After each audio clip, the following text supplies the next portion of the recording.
Hey guys, I'm going to talk about slope real quick. I'm going to do this using a graph and using the numbers just like we did in class.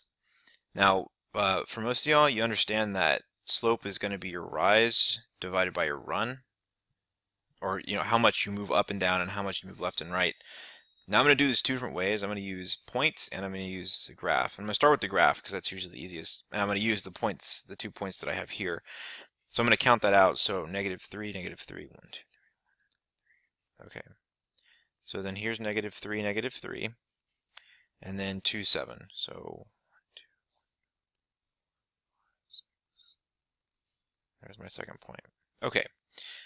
So now what I'm looking for is I'm looking for how much I'm moving up or down, and then how much I'm moving over. So let's go ahead and look at that. So starting from point 1 on the left, I'm going to move over to... Alright, and that's where point 2 is. So then that's 1, 2, 3, 4, 5 spaces. 5. Now I'm going to count up. 1, 2, 3, 4, 5, 6, 7, 8, 9, 10. Okay, so then that would be 10. And let me draw that there so you can kind of see what I did. So 10. Alright, so that tells me that I rose 10 whenever I went over 5. So my rise over my run is going to be 10 over 5. Now, 10 divided by 5 is just 2, so that means my slope's 2. Or if you want to say 2 over 1, that's fine. And I just want to point out that in a lot of situations you can use a lot of different lines or a lot of different points, and I'll connect these dots here so you can kind of see what that line will look like. Sorry, I'm kind of sketching it there. So for example, if I were to start here at point 1 and go up 2 units, and then to the right 1 unit, 1, 2, 1, that's the next point I'd come to. So that would make the line. Connecting these two dots would make that line. And I can use that slope to get other points on that line. And I did something similar to this whenever I was graphing lines in my other video. Now what I'm going to look at is just my numbers. So for my rise, that's going to be my y values. So what I'm going to look at right now are just y values. So that'd be -3 and 7. So -3, how far, and this is the idea here, is how far up and down or how far left and right do I have to move? So what do I have to do to go from -3 to 7? And I did kind of give you guys some pointers in class on how to do this, because going from negative to positive, that can be a little confusing. Well, first, so going from -3 to 7, you at least have to have a +3. There's at least going to be +3 here. That'll get me to 0. And then to go from 0 to 7, I'd add another 7.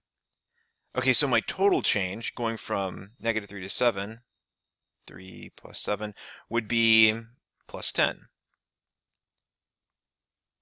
But hey, we knew that was going to happen because over here with our graph we have, okay, we moved up 10. So that's what we would expect to see. So that tells us that our rise is going to be a +10. Now, looking at the x values, and again, we should expect to see the same numbers that we did off of the graph. So from -3 to +2, well, that's going to be +3 plus another 2. So 3 and 2 together. So that's a total of +5. Okay, so that tells me that my run is going to be 5. So again, what I did was I looked at x and y values independently. So these are my y values, and these are my x values. And I looked at how far apart those numbers are. To go from -3 to 7, that's 10. And to go from -3 to 2, that's 5. So once I have rise over run, then that would just get put together, and there's my slope. Now, a couple of special situations, these graphs in particular. So what I'll do is I'll kind of show you or demonstrate if I just choose 2 points at random. And kind of the special thing about these graphs, if you're not noticing, is that they're flat. So this first line is flat left to right, and this other line is straight up and down, vertical. And that's what makes these two graphs special. And we're going to look at the slope and what we get from those. Okay, so here for this first one,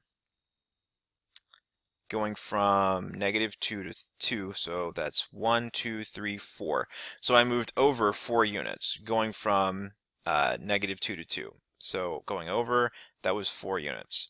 Now the problem is that I'm not going to move up, and I'm not going to move down, so my movement here is going to be 0. So what I've ended up with is, that's my run. My rise is 0, so if I look at it as rise over run, I didn't move up or down, and I moved over 4 units. This would give me a slope of 0. So that's the number that we would use. That's what you would look for an answer. While over here, still a straight up and down line, different from the first one though, because now whenever I look at this, if I just picked whatever 2 points that I want, so like those two, moving between them, I'm going to do my rise and my run. Okay, well I'm not going to move left or right because the line doesn't go left or right, so that's not happening. So my run is a 0. Okay, so then I'm going to move up. Okay, that's 1, 2, so I move up 2 units. Okay, so my rise is 2, and my run was 0. Now, just like we saw in class, whenever you have this 0 here on the bottom, that's going to give you an error in your calculator. That means that this slope is what we call undefined. And these are just 2 special situations that you'll run into. So just wanted you to prepare for that. We are taking a test this Friday, so I'll be putting up a review video tomorrow.